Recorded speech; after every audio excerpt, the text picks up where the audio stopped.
The signal came at midnight galactic time. It didn't sound like anything known. It wasn't a distress call. It wasn't music. It was just a voice, calm, cold, speaking in a language no one had heard in thousands of years. Warning, observation begins now. No one understood the words at first, not until a historian from the Varnell Academy cried out, trembling. "That's human language," he said. "Ancient Earth standard." From the pre-Exodus era, silence followed. Every species across the galaxy paused. Humans were gone, wiped out centuries ago. Their systems were dark. Their colonies turned to ash. Everyone knew that, so who was speaking? And then the ship appeared. It was massive, larger than anything ever recorded. It came from the edge of the galaxy, just outside controlled space. It didn't jump through a gate. It didn't blink through hyperspace. It just ... appeared, a black silhouette, blocking out a star. Its surface was smooth, like a single sheet of metal. No windows, no lights, no markings, except for one name written across the hull in glowing white Titan. The galaxy went into panic. Military fleets scrambled. News networks played the signal over and over again. The voice kept repeating the same words. Warning. Observation begins now. At the Council of Nine, leaders from every major civilization met in secret. "It's a weapon," said Admiral Zarek of the Cern Dominion, a remnant from the old wars. A machine left behind by the humans. "It could be peaceful," offered Chairwoman Liska from the Drell Confederacy. "We don't know what it wants." "It sent a warning," barked General Kor. "That is not a sign of peace." They argued for hours, but one thing was clear. They couldn't ignore it. A warship. Of that size, human, or not, was a threat. "We need eyes on it," the Varnell Chancellor said. "Send a scout. Get close. Find out what it is." The Council agreed. The scout ship Raven's Wing launched 2 hours later. Small, fast, piloted by Commander Alier Drenna Young, fearless Varnell officer. As he approached the object, his voice came over the comms. "I see it now. It's beautiful. No engines, no thrusters, but it's holding position. Perfectly still." "What do your scans show?" asked Mission Control. "I can't scan it. It's blocking all signals. It's like the ship isn't even there. No heat, no radiation, just silence. Maybe a visual sweep will the signal cut static. Then nothing Ravens." Wing vanished from sensors. Mission Control called for him again and again. No reply, no beacon, no explosion.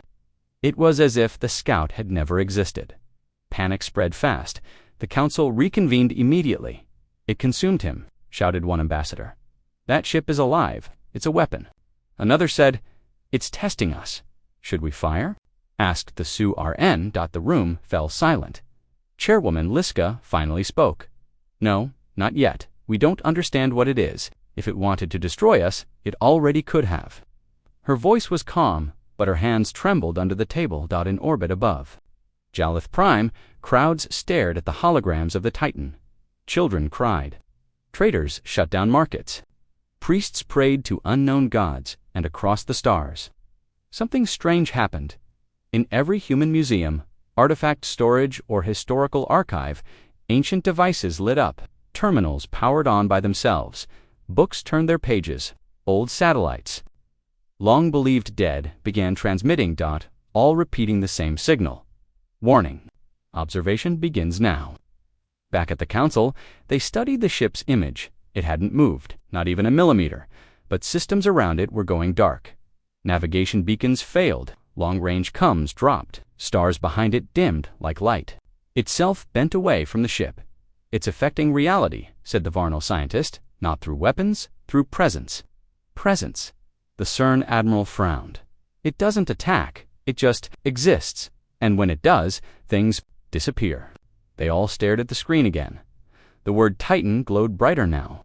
A small group of independent scientists sent a drone swarm toward the ship. Thousands of tiny bots, too small to notice. As soon as they reached the Titan, their video feeds stopped. No explosion. No defense systems activated. Just silence. Until one drone, the last one, transmitted something back. One image, a corridor, steel walls, flickering lights, and at the far end, a human figure standing alone. Eyes glowing blue. Then the feed died. Riots broke out on some planets, others closed their borders. A few began preparing for war, but none dared attack the ship. One strange thing happened. However, every species, every government, every private citizen began to search through human records. Old wars, old treaties, old crimes, because deep down, everyone feared the same thing. What if this ship didn't come to attack? What if it came to judge? On the third day, the Titan moved. It was slow, barely adrift, but it pointed directly toward the galactic core, toward the seat of power, toward the council itself. Another signal followed, same voice, same language, but now translated, "You are being watched. Your actions are recorded. Do not interfere. Truth is coming." In the council chambers, no one spoke. Finally, Liska whispered, This isn't a ship, it's a message." Admiral Zarek stood, angry. A message from who? The humans are dead. Liska looked at him with fear in her eyes. Maybe not all of them. On a quiet moon, far from the galactic routes, a small boy played near the ruins of an old human colony. His people had moved there only 50 years ago, thinking it abandoned. That night, he heard the signal. Felt it in his bones. He walked into the ruins, drawn by a strange hum at the center of the town square. A light shined from beneath the ground. He dug stone by stone, dust and dirt, and found something glowing beneath the door with a single word written on it. "Welcome home." The Council of Nine gathered again, this time behind locked doors. The room was cold, silent. The lights were low. No one smiled. Everyone looked tired. The Titan hadn't moved again. It just floated near the edge of the galactic core, silent and terrifying. But the signal kept playing on loop in hundreds of languages now. "You are being watched. Your actions are recorded. Do not interfere. Truth is coming." Admiral Zarek stood up first. "This is enough," he growled. "It's psychological warfare. That ship is playing with us, waiting for us to show fear." Chairwoman Liska shook her head. "We don't know that. No." Zarek pointed toward the display screen. A scout ship disappeared. A drone. Swarm went silent. Systems around it are failing, and now it's coming closer, slowly, like a predator. Ambassador Reth of the Takari leaned forward. "We should talk to it. We haven't tried to communicate." "We tried," said General Core. "It ignores every message, doesn't even blink." "We need a response," Zarek snapped. "Not more waiting. The people demand action. The military is ready." The room fell into tension. "Are you suggesting we attack it?" Liska asked. "Yes," Zarek said firmly. "Strike it, test its shields, measure its response. This is the only way." The vote was called. 5 said yes, 4 said no. The decision was made. The order was given in secret. Near the gas giant Raven, 5 elite warships uncloaked. These were not scout ships. These were dreadnoughts, the finest in the galaxy. Weapons. Ready? Crews silent. Each ship was fitted with experimental tech, high-frequency plasma lances, black hole warheads, and pulse disruptors designed to shut down planetary cores. Their target, the Titan. Captain Norell, commander of the Iron Fang, gave the final order. "All ships, fire on my mark." His voice shook just slightly. He had seen the footage. He had watched the Titan erase the scout ship like smoke. Still, he gave the command, 3, 2, 1. Fire from 5 ships. Energy poured into space. Beams of fire, missiles, gravity rippers. Each weapon built to kill stars. They struck. The Titan did on. For a moment, space lit up like a newborn sun. And then, nothing. No explosion, no recoil, no damage. The beams faded. The Titan remained untouched, UNMOVING. Still, Captain Norell stared at the screens. "Did we miss?" "No, sir," his tactical officer whispered. "Direct hits, all 5 ships. No damage readings. It didn't even raise shields." Then the lights flickered. One by one, the warships began to go dark. First the Iron Fang, then the Voidhawk, then Crimson Dagger, Last Flame, and Nemora's Blade. Their power cores shut down. Crew members vanished. From life scans, the bridge of the Iron Fang went silent. A whisper echoed through every ship. All at once, judgment begins with those who strike first. Then the screens went black. All 5 ships disappeared from galactic sensors. Vanished. No wreckage, no escape pods.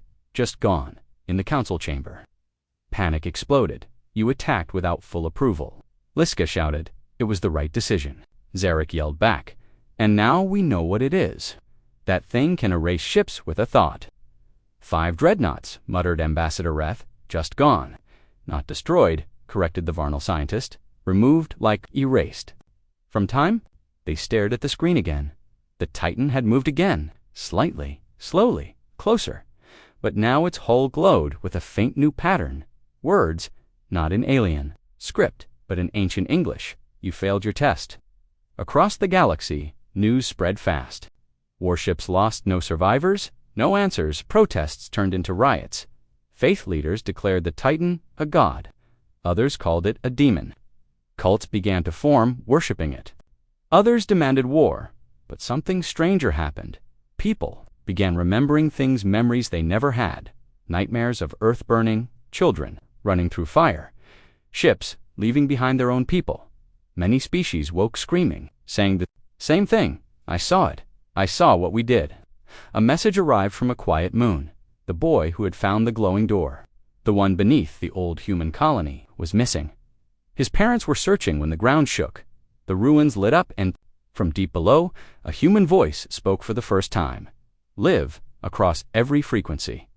This world remembers. No one knew who spoke, but all knew where the voice came from deep inside the moon, from an ancient human. Base long thought buried, and above that moon, the Titan appeared again. Without moving, it was simply ... There Liska sat alone in her office that night, staring out at the stars. A soft knock came at the door. It opened. The Varnal historian entered, pale and shaking. Chairwoman, I think I know what the Titan is. She stood slowly. Go on. He placed a small device on her table. A translation. Cube. It played a message. A very old one. A human recording. From before the fall, a voice spoke. Male, steady, filled with sorrow. If this ship is found, it means we are gone. It means we were erased, but not forgotten. The Titan is not a weapon. It is a record, a trial, a memory, the historian whispered. They built it to observe, not to kill. To show us what we became, Liska whispered. Then why are people disappearing? He looked up, eyes hollow. Because the truth is too heavy. Some cannot carry it. At dawn, the Titan spoke again. This time, clearly, a voice filled every ship, station, and planet. You have lied. You have silenced the past. You judged others, but your own hands are stained. A pause.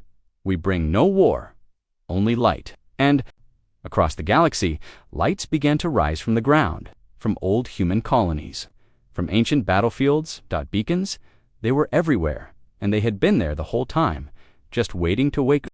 The signal reached Deep Watch Station at 4:17. It came from the edge of the Titan's presence zona, place now nicknamed the Dead Ring, because everything that entered either vanished or never came out. But this time, something came. Back. A small escape pod. It was spinning, badly damaged, covered in burn marks. The rescue crew pulled it in slowly, weapons ready, shields up. No one expected a survivor.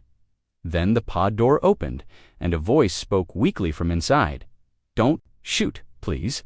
It was a man, but not just any man. He was alien, pale blue skin, 3 eyes, CERN biology, but he was speaking ancient English perfectly. Dr. Nyla Haran was the first to examine him. Who are you? She asked carefully. Where did you come?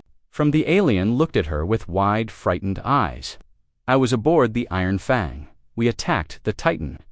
Everyone stared in shock. The Iron Fang was destroyed, Nyla said. Everyone was lost. No, the alien whispered. Not destroyed. Taken. He grabbed her hand tightly. They showed us, made us feel it, what we did to them, what we let happen. I saw children burn. I heard their screams. I begged for it to stop. Dr. Heron's voice trembled. Who showed you? The alien's eyes glowed faintly, now soft blue, like the Titan's hull. They're still there, he said, inside the ship, humans, or what's left of them. The council was in chaos again. He's lying, Zarek said. A trick. He's been programmed by the ship. No, said Liska, pointing to the scans. His brain patterns have changed. He's speaking an extinct language with fluency. His memories contain events we have no records of. Ambassador Reth leaned forward. He said, humans are inside. That they showed him things. What kind of things? Someone asked. Dr. Heron stepped into the chamber. She carried a small device, a recorder. I asked him what he saw. I recorded his answer. She pressed the button. At first, only static. Then the alien's voice filled the room. I saw the betrayal. We promised them peace, but we turned on them. We bombed their worlds. We poisoned their water. I saw my ancestors laughing as Earth burned. I saw them beg. Then another voice, cut in soft, female, human. You erased our truth. Now you will carry it. The recording stopped. Dead silence followed. Someone whispered, "How is this possible?" Liska answered, without looking up. Because they never left. On a mining station near the black sun of Varlis, a machine that hadn't worked in centuries came online. It was human-made, a sphere of ancient tech. It glowed bright, then projected a hologram of Earth in flames. The workers dropped their tools and watched in silence as cities burned. Oceans boiled and ships fled into space, one by one.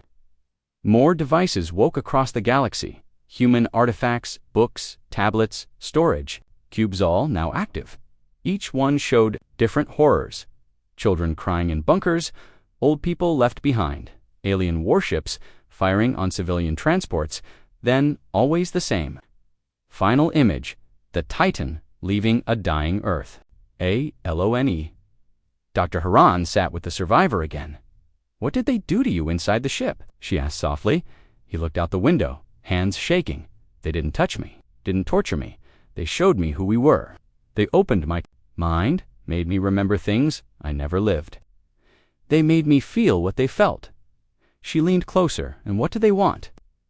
The alien turned to her slowly, to be remembered, to be understood, and to make sure we never forget. The Council considered opening contact again, sending a message, a sign of peace. Then the Titan moved. It appeared in orbit above Xerix. Homeworld, massive, silent, its hull glowing brighter than ever. Panic erupted. Evacuation orders were sent, but the Titan didn't attack. Instead, a single beam of light came from the ship and struck the surface. No explosion, just a strange pulse. Then the clouds turned gray. The oceans turned red, and from beneath the ground, old ruins began to rise. Not CERN ruins, human ones buried long ago. Evidence of a forgotten colony. Xeric fell back into his chair. I didn't know," he whispered. Liska stared at him coldly.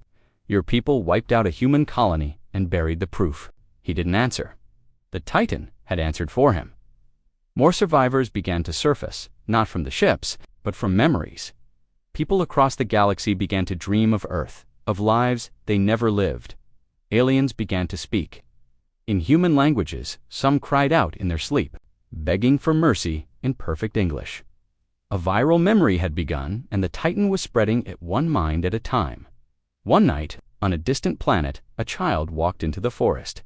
She was a Drell, no human blood, but she spoke to the trees like she knew them. When her parents found her, she simply said, "The humans are sad, but they're not angry anymore." Then she smiled. "They're waiting." "For what?" her mother asked. "For us to be better," she said. Back at the council, the survivor finally spoke his last words. "They're not coming for revenge," he said. "They don't want to destroy us, but they will never let us forget." He closed. His eyes, a soft blue light left his chest, and he died peacefully, as if his purpose was complete. The Titan moved again, now heading toward the heart of the galaxy, toward the Council's most sacred planet. Every leader watched, in silence, waiting, fearing, not for their lives, but for their pasts, because the truth was rising, and the first judgment had only just begun. It started as a flicker in the CUM systems, a brief static flash. Then came a whisper, one word, spoken by a child's voice. Remember, the sound traveled faster than light across ships, colonies, and homeworlds. It didn't come from the Titan this time. It came from somewhere else, somewhere buried. Within minutes, the message repeated. This time, the child's voice was clearer. It echoed in hundreds of languages, but always started the same way. "We gave you peace. You gave us death. The Council of Nine gathered again. The room was darker now. Guards stood at every entrance. The tension was heavy. Ambassador Reth stood beside a floating hologram of the message. The small, human child's voice filled the room, soft and clear. "We offered help. You gave us fire. We opened our skies. You poisoned our seas. We trusted. You betrayed." General Kor stood up, fists clenched. "This has to be a psychological weapon, a trick, a recording programmed to make us feel guilty." "No," said Chairwoman Liska, "this is a memory." The Varnal scientist nodded slowly. "Not just a message, a warning, a history. Broadcast across every frequency," Reth added, "and it's reaching places no transmission should reach, even under planetary security locks." The council stared at each other. Nothing like this had ever happened before. In the outer system of Orvinis, a deep storage vault unlocked itself. Inside were black boxes, old human tech collected during the last war. No one had ever opened them. The encryption was too strong, but now, one by one, they powered on. Inside was video, raw footage, humans running, children hiding, soldiers screaming. Alien ships bombed cities, shot at fleeing transports, burned forests. The date stamps were over, 400 years old. And yet, the footage was clear. Real. An AI voice whispered in the background. "Observation record, Earth Day 1774. Strike confirmed. Civilian targets, 98%. Across the galaxy, other black boxes opened, hundreds of them. Each one showed a different world. A different moment, but the story was the same. Humanity had trusted, and the galaxy had turned on them. The panic spread quickly. On the planet Meraxes, citizens marched in the streets, demanding the truth. "Did we do this?" a Takari woman cried. On a live broadcast, "Did our ancestors destroy Earth?" Her government denied involvement. But that night, a data leak hit the public net. A secret archive. Inside were blueprints of Earth, planetary maps marked with attack patterns, council orders, signed and approved. Documents that listed human cities as acceptable losses. A name appeared at the top of the files, Project Final. Reckoning that the seal was clear. The Council of Nine had voted for it. In her private chamber, Chairwoman Liska stared at the screen in horror. "Project Final Reckoning," she whispered. Thought it was just a myth. The Varnal historian stood beside her, pale. It was real, hidden for centuries. The final strike plan, not just to defeat humans, but to erase them completely. Liska's hand shook. "We didn't just fight them," she said. "We wiped their records, their culture, their story." The historian looked down, and now they're giving it back. All across the galaxy, chaos erupted. Some species apologized. Others denied everything. Old allies turned on each other. Pointing fingers, "You approved the firebombing," the Grillic ambassador shouted. "You gave the location of their last colony." The Takari replied. Systems collapsed under pressure. Some leaders resigned.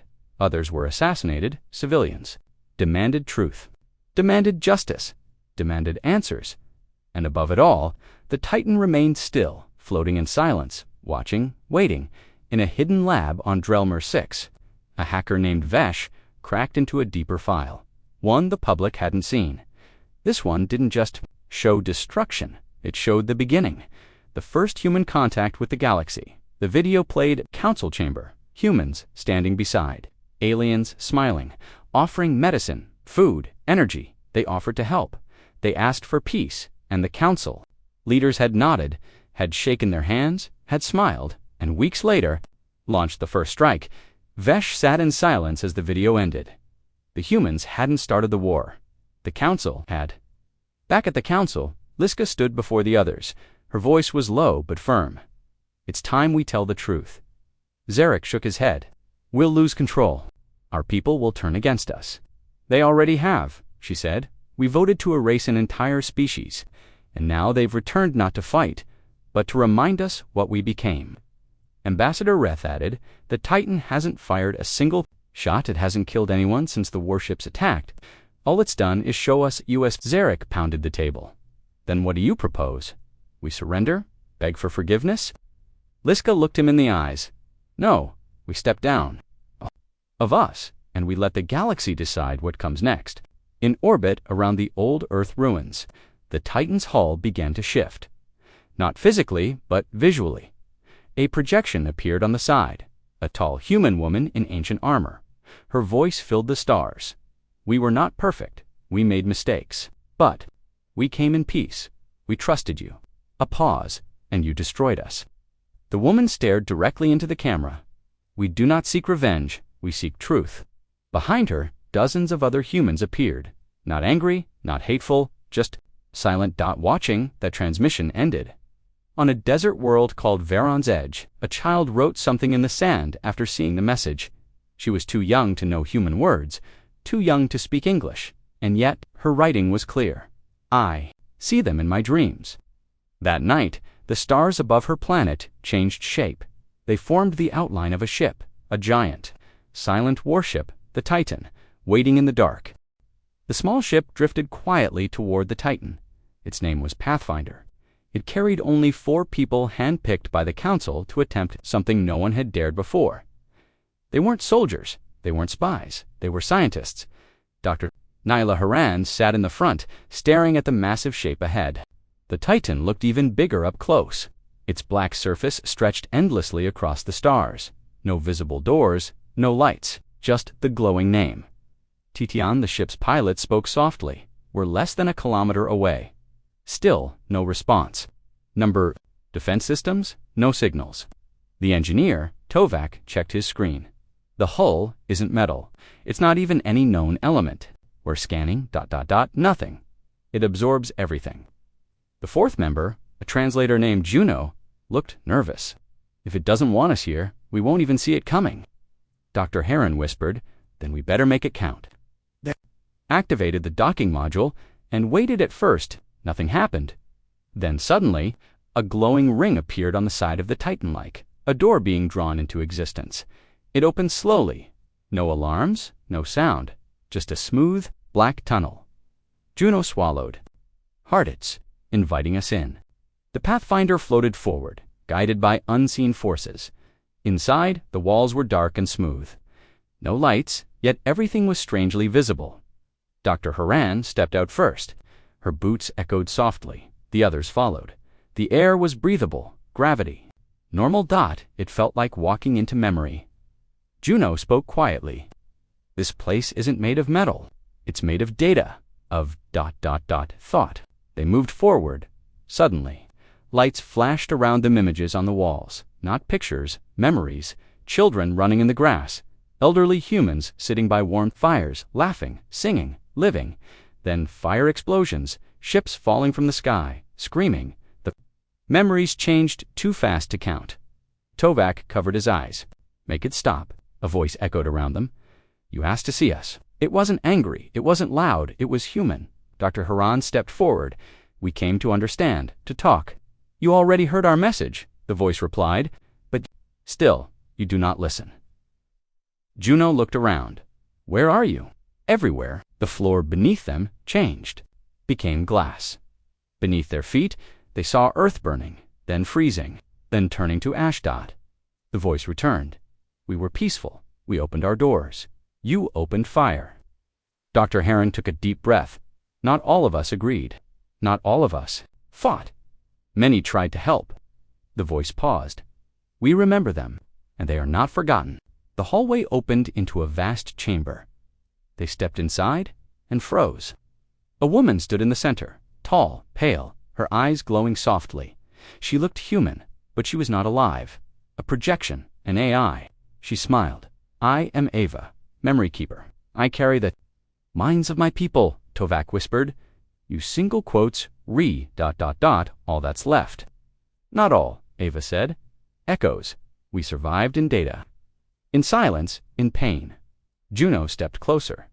Why now? Why return after all this time?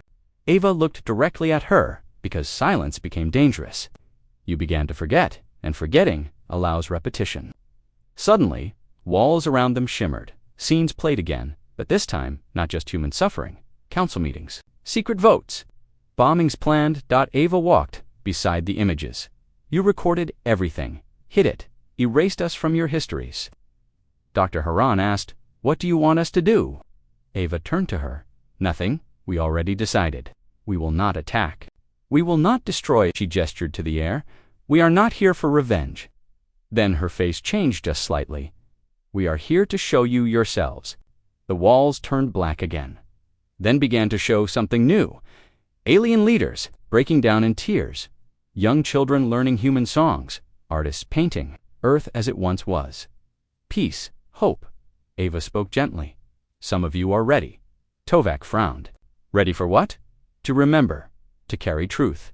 Juno stepped forward, and the others, they will be shown, not forced, not erased, but they will see. She turned to Dr. Heron again. You are different. You still feel pain. For what happened? I do, Nyla said quietly. Ava touched her hand, and suddenly, Nyla saw 1,000 voices, 1,000 lives, all inside her mind at once. Children laughing, fathers screaming, mothers whispering lullabies. While ships exploded overhead, tears fell down her cheeks. I'm sorry, she whispered. I'm so sorry, Ava nodded. Then you are ready. Outside the ship, time moved strangely. Only hours had passed, but across the galaxy, more beacons had awakened. Old human AI cores, silent for centuries, now glowing bright, each one telling a story, each one choosing a voice. One appeared on a trade, hub and spoke to a crowd of thousands. We are the past you buried, and the future you feared.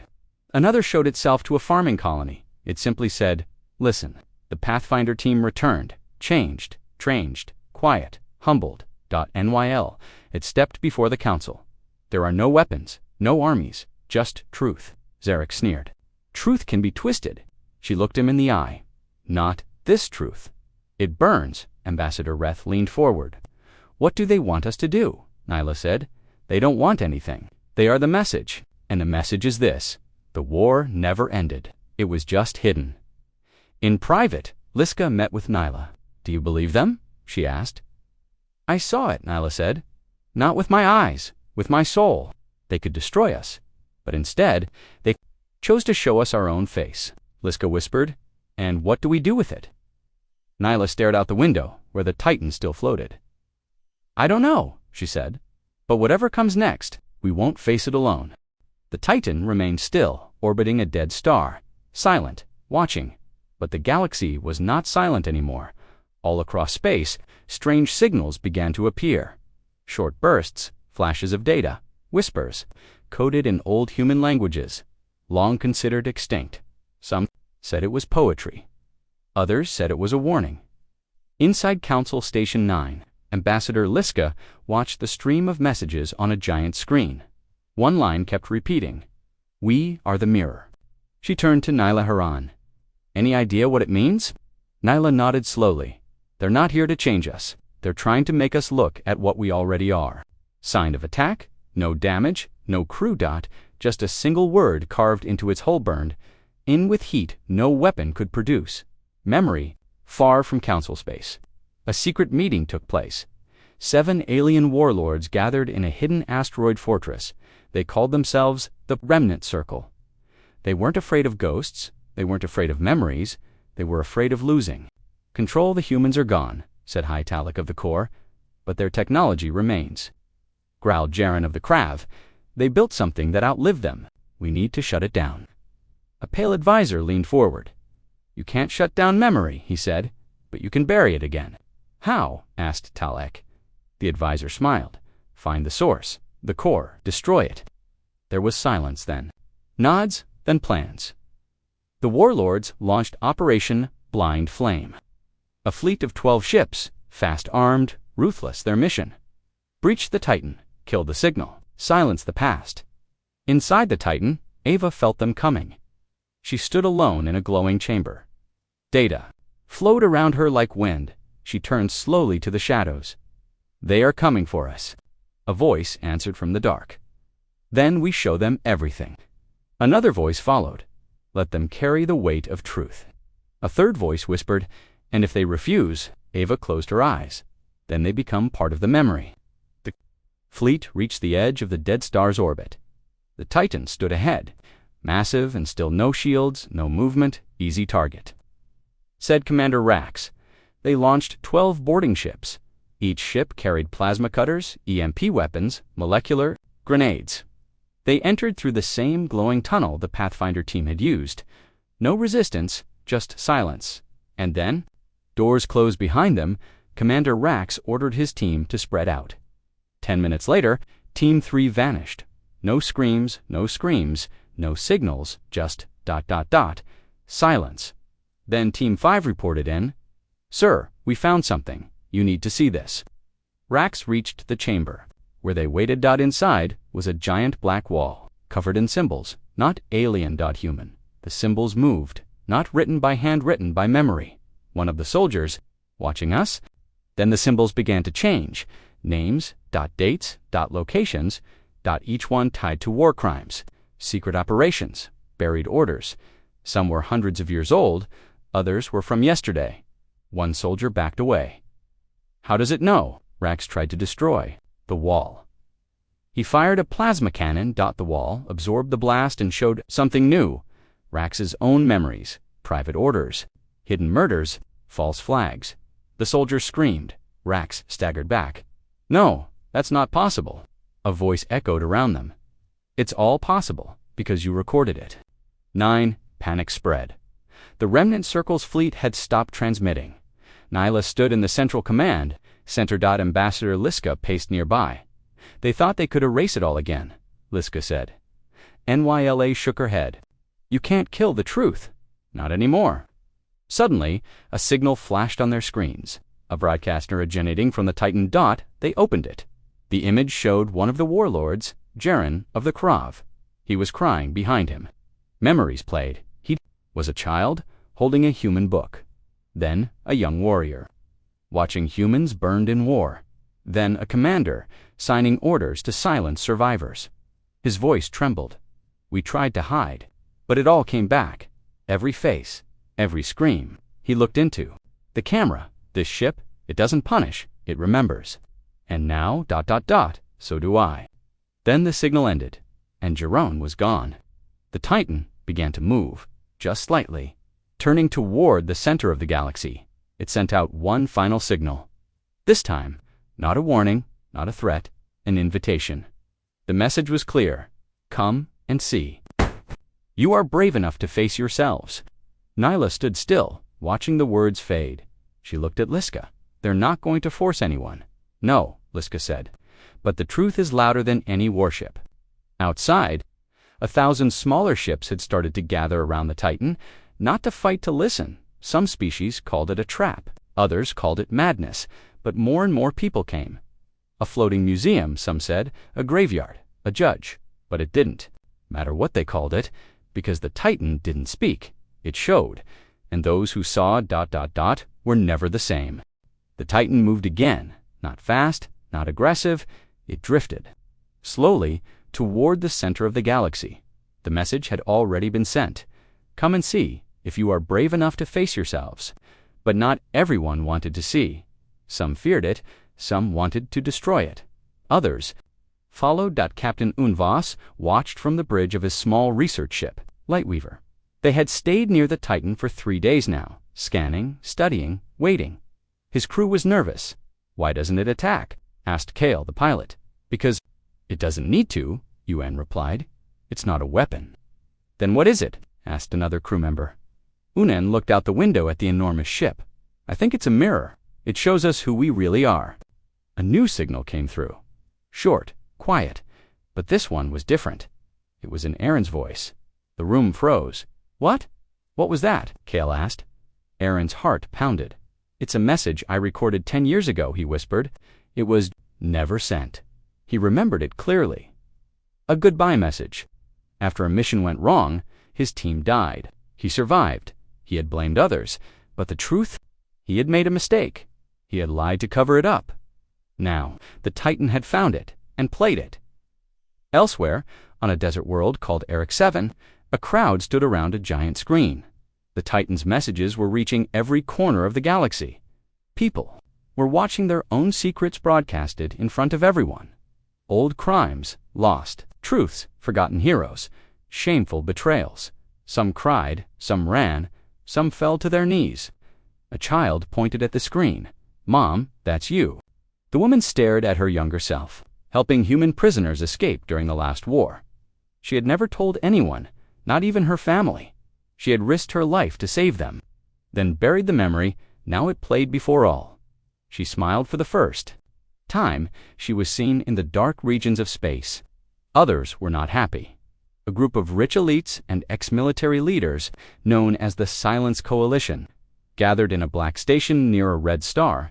They had hidden much war crimes, false peace talks, fake heroes. Now their secrets were being exposed. What do we do? One asked. A tall man stood up. His face was cold, his eyes sharp. We end it, he said. We destroy the Titan, but we tried, not with this. He opened a case inside, a weapon of forbidden technology, a star eater, designed by the old human war labs. It could collapse a small star, and everything near it.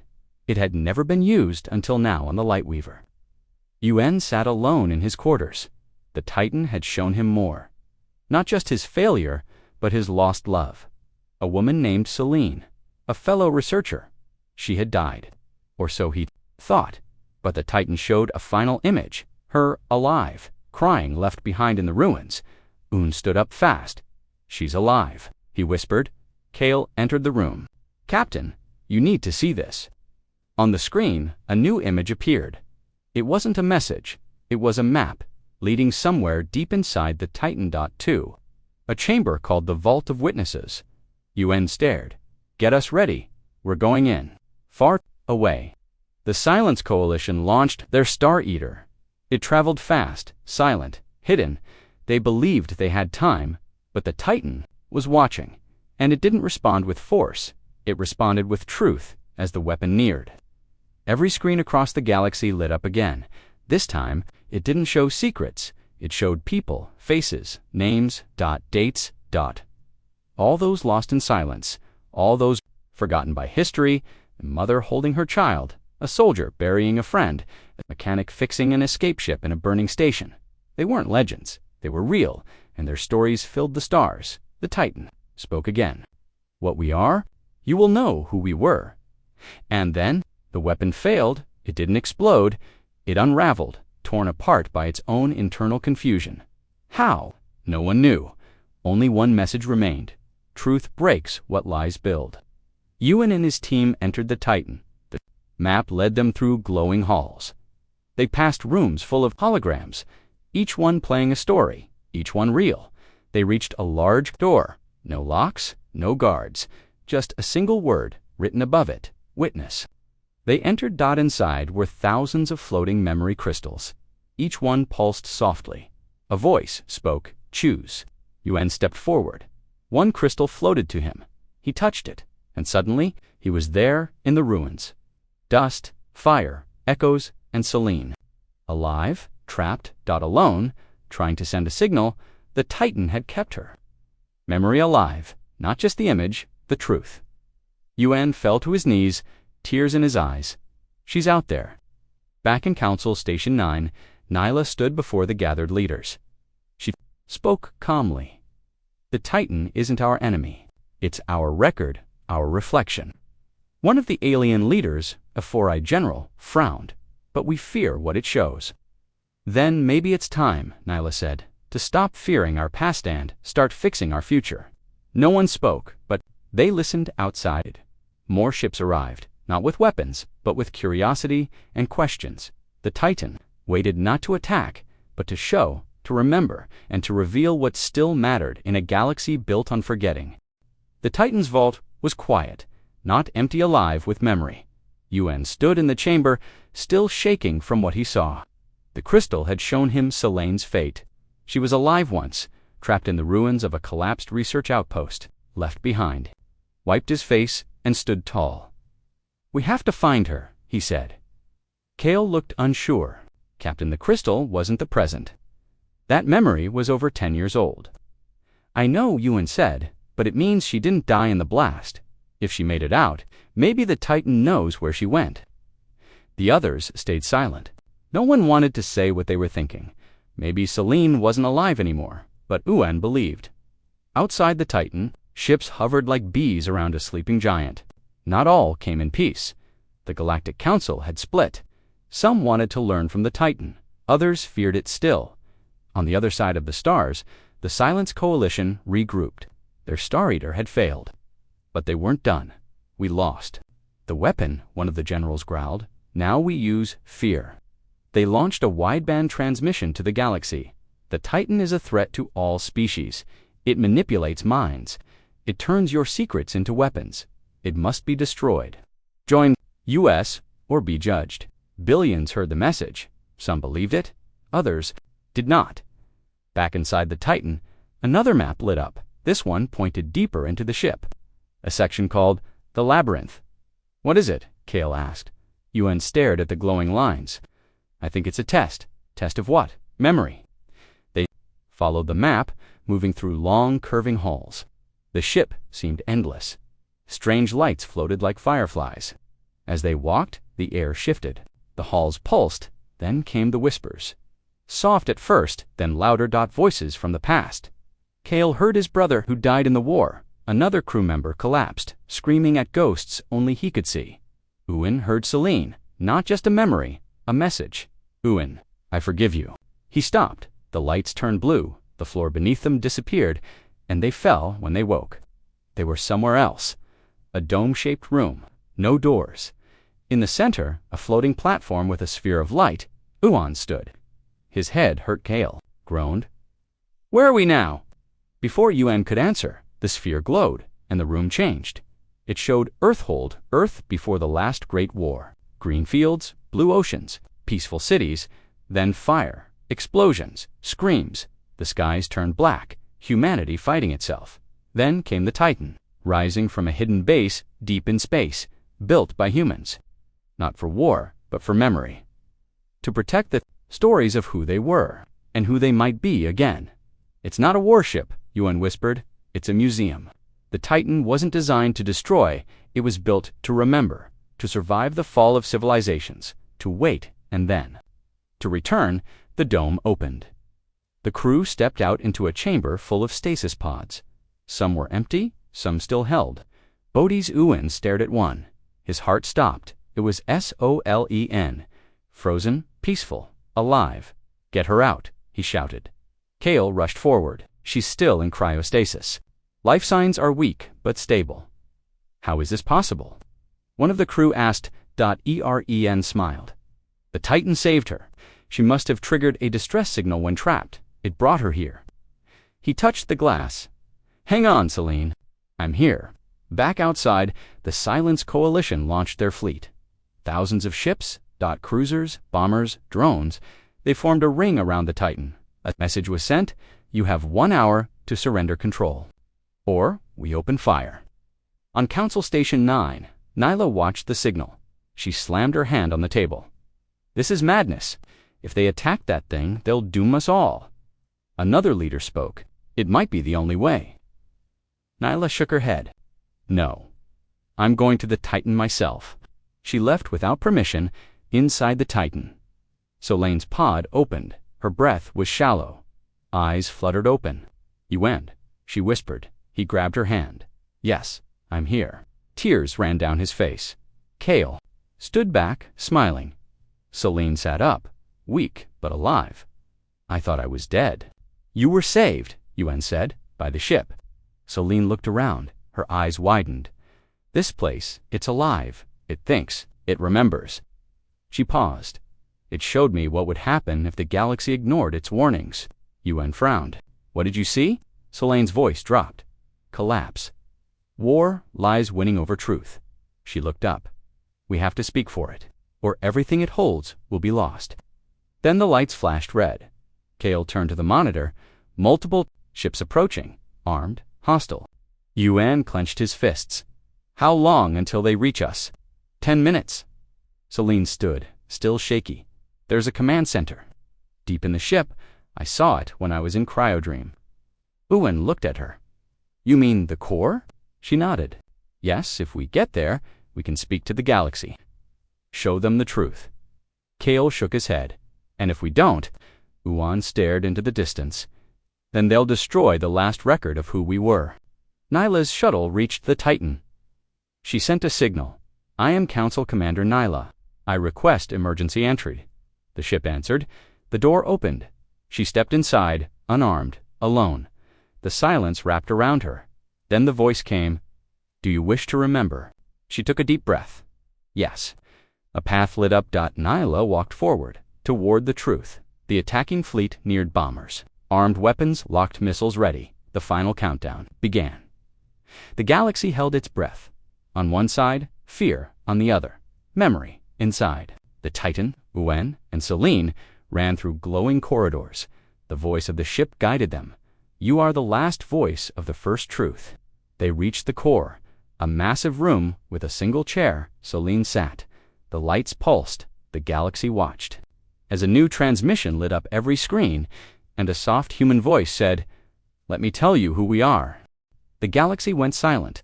No ships moved, no weapons fired. Every screen in every system, from the core worlds to the far edge of the void, showed the same thing. A woman, human, sitting in a glowing chamber at the heart of the Titan.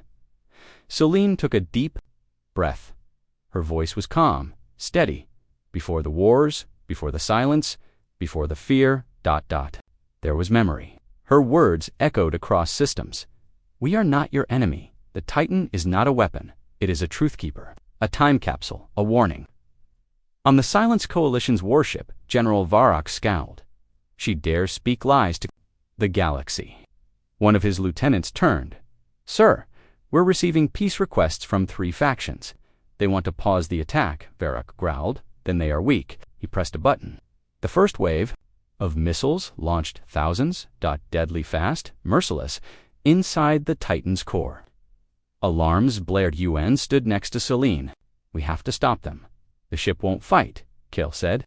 It was never meant to. Selene closed her eyes. The Titan won't, but we will. She reached out and touched the control panel. The light swallowed her hand. Outside, the missiles neared. But before they could strike, something strange happened. The Titan opened. Huge panels moved, revealing ancient Array's broadcast towers. Unlike any ever seen. Out one thing, a wave of memory. Every mind touched by it saw visions.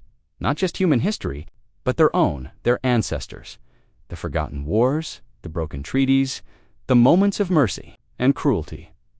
General Varrock's mind flooded with images of his first battle when he spared a child, and was punished for weakness.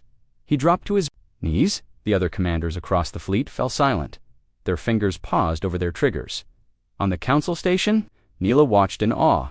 It's rewriting fear, she whispered, with truth. The Titan wasn't attacking. It was healing, one memory at a time. In the Titan's core, Selene's voice returned. You fear us because you forgot who you were. But the Titan remembers. And now, so will you. One by one, the enemy ships powered down. Engines off, weapons retracted. Even Varrock lowered his head. Call back the fleet, he whispered. We were wrong. The silence after was deafening, for the first time in 1,000 years. Peace. But it wouldn't last, not yet. Kale looked at a blinking alert. There's something coming. UN turned. More ships. No, something beneath the Titan. The screen showed seismic tremors. A giant object, hidden under the Titan's resting place, was waking up. Selene frowned. I saw this in my dreams. The ship is just the first piece. What's the second? UN asked. Kale zoomed in. The ground below cracked open. Rising from the darkness was a second Titan, smaller, sleeker, faster, and it was not human-made. UN stared in disbelief. What is that? The Titan answered, Echo-class vessel, built by the architects, my creators. Everyone went quiet. The ship wasn't human after all. It was adopted by humans, repaired by them, given purpose by them.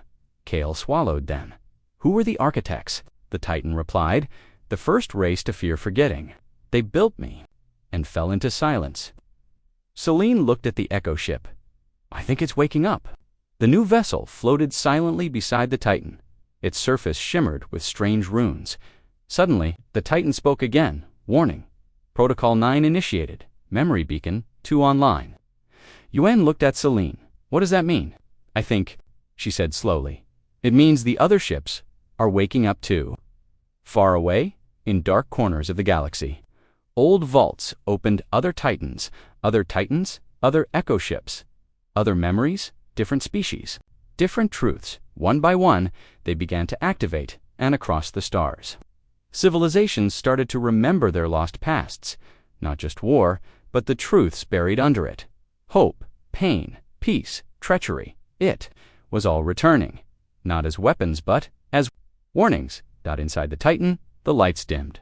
Celine stood up, still weak. UN helped her. What happens now? She looked up at him. Now we listen. The council called for an emergency meeting. For once, every seat was filled. All species, all factions, even the Silence Coalition sent delegates. Nyla stood at the center. The Titan has given us something priceless, she said. A second chance. A reptilian leader hissed, what if it's a trap? A deeper manipulation. Stepped forward, shown on every screen. It isn't, she spoke clearly. I've seen what the Titan carries. It doesn't choose sides, it only reveals them. She paused, but the decision to remember, that's ours. Nyla nodded. So, what do we choose? The chamber stayed silent. Then slowly, leaders stood, one by one. Yes, we will remember. We will face the truth. Not all agreed, but most did. And the vote passed. The council, for the first time in history, chose truth over fear. Back in orbit, UN watched the echo ship circle the Titan. It feels like the beginning of something, he said. Kale grinned. You mean the end of lies? Maybe, UN replied. But something's still coming. I feel it. Celine stepped beside him. The Titan is only the first chapter. UN nodded. Then let's get ready for the next one. He looked at the stars. And for the first time in a long time, they didn't look empty. They looked hopeful. The Titan drifted in silence. Beside it, the alien echo ship shimmered like liquid glass. Symbols danced across its hull, glowing softly.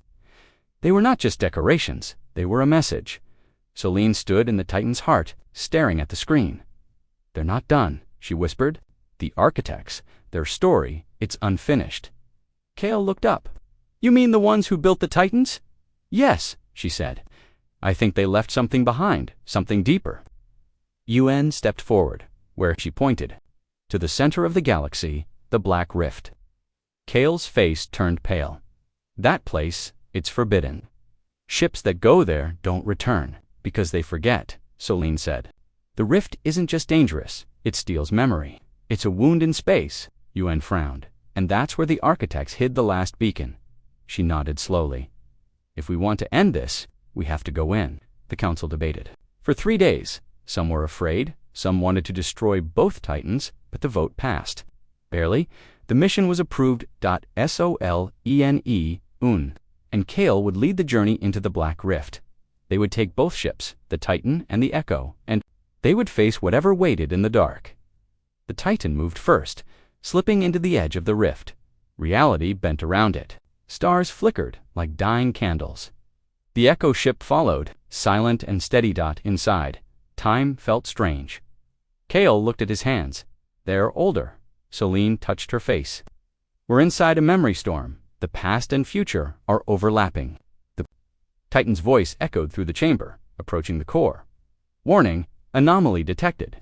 On the screen, a shape appeared, massive, dark coiled like a serpent of stone. UN stared. That's not a ship, that's a creature. Celine whispered, no, that's a guardian. The thing was ancient. It moved like a shadow. It didn't attack. It just watched, then a voice echoed deep, slow and broken. Who dares carry the memories? UN answered. We are messengers, from the surface, from the council. Too late, the voice said. The rift has already begun. It cannot be undone. Solon stepped forward. We're not here to stop it. We're here to complete it. The guardian paused. Then offer your truth, all of it. The Titan opened fully. Its light poured into the rift, and the guardian changed its scream nod in pain. But in release, 1,000 voices burst out. Whispers, screams, laughter, the lost memories of an entire race. The architects, the guardian, wasn't a protector. It was their last survivor. It had carried their pain for millennia, and now it was finally free. The Echo ship rose higher. Its hull cracked open, revealing a core of blinding light. Symbols spun faster. Then the Titan's voice spoke for the last time. Final protocol unlocked. Memory seed ready? Kale blinked. Seed Yuan stared. It's not just data, Celine whispered. It's life. New memory, new history, a gift. Suddenly, the echo ship shattered by choice. Its energy flowed into the rift. The Guardian vanished with it. And in the silence that followed, stars began to grow. New ones, hundreds, as if the memories became suns, each one glowing with the light of a lost civilization. The Titan started to fade. Its systems flickered. Wait, Kale shouted. What's happening? Celine touched the wall. It was cold. The Titan has given everything it had, she said softly. It's going to sleep. Yuan clenched his fists. No, we still need it. Celine looked at him. No, we don't. Not anymore. She smiled gently. Now we remember, on our own. The Titan's core light dimmed. Its final message rang out. Memory passed, purpose complete, goodbye. Then it went dark. Back at the edge of the rift, only one ship emerged, the Scout carrying Kale, Yuan, and Celine. But something had changed. Yuan looked up at the stars. They weren't the same. Each one pulsed with memory, stories, lessons, truths, and on every world people began to remember. Not just history, but what it meant, the cost of war, the power of peace. Later, the council met again. No weapons, no armies, just voices, talking, listening, building. The age of fear had ended. An age of memory had begun. Yuan stood by a small garden on Earth. Kale joined him, holding a strange glowing seed. From the rift, he said, one of the memory seeds. Yuan planted it in the soil. It grew fast into a tall tree with golden leaves. Celine arrived, watching the light shimmer through the branches. She whispered, Do you think they're watching? Yuan smiled. I don't think they need to anymore. And, far above in the quiet dark beyond the stars, the Titans rested, silent, still, but never forgotten.